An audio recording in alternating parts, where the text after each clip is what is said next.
আমাদেরকে স্পষ্ট করে বলেন আপনি কথা বলতে দিবেন কি দিবেন না।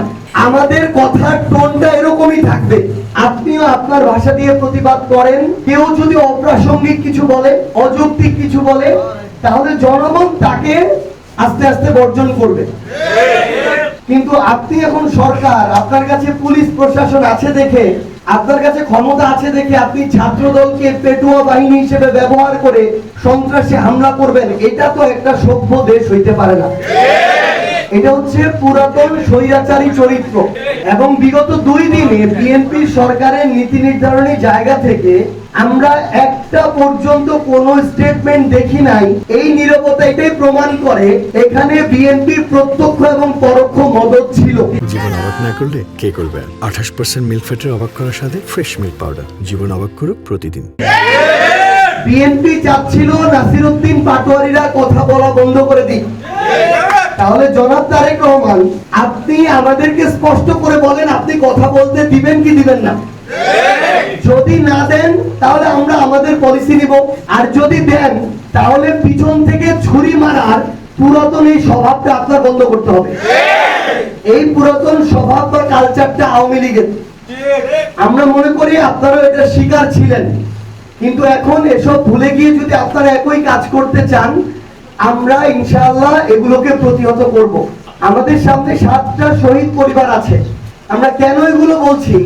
তাদের সন্তান বলি, স্বামী বলি, কাউকে এখানে ফিরিয়ে দেওয়া সম্ভব না। তাহলে তাদেরকে যদি আমরা তাদের প্রাপ্য মর্যাদাটুকু দিতে পারতাম, তারা যদি কোনো একটা জায়গায় গিয়ে আগে যেভাবে হয়রানি হতো সেটা না হয়ে এখন তারা শান্তিমতো একটা কাজ করতে পারতো, হাসপাতালে চিকিৎসা পেত। আমার একজন শহীদ ভাইয়ের সন্তান যদি তার প্রাপ্য শিক্ষাটুকু পেত, তিনি যদি নিশ্চিন্তে জীবন ধারণ করতে পারতেন, তাহলে তো আমাদের এই কথাগুলো বলা দরকার ছিল না। কিন্তু আমরা যখন দেখি সিস্টেমটা আগে যেমন ছিল এখন দিনে দিনে তার চেয়ে খারাপ হচ্ছে, তার মানে এই মানুষগুলো ভুক্তভোগী হচ্ছে। এবং আমার এই শহীদ পরিবারের যারা স্বামী হারিয়েছেন, সন্তান হারিয়েছেন, তাদের প্রত্যেকটা দিন এখন বুক ফাটা একটা আর্তনাদ যাচ্ছে। কারণ তাদের প্রতিনিয়ত মনে হচ্ছে তাহলে এই আত্মত্যাগটার কি দরকার ছিল, যা ছিল তাই তো আছে।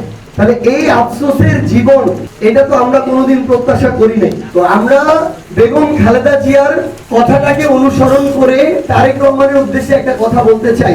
আপনি বাংলাদেশের প্রথমবারের মতো প্রধানমন্ত্রী হয়েছেন। আপনার মাতা বেগম খালেদা জিয়া 3 বারের প্রধানমন্ত্রী ছিলেন, বিরোধী দলীয় নেত্রীও ছিলেন। তিনি একটা কথা বলে গিয়েছিলেন যে ছাত্র দলে ছাত্রদের দেখতে চাই, টোকাই সন্ত্রাসীদের দেখতে চাই না। আমরাও আপনাকে বলি, যদি আপনি টোকাই সন্ত্রাসী পালতে চান, আলাদাভাবে ঘোষণা দিয়ে পালেন।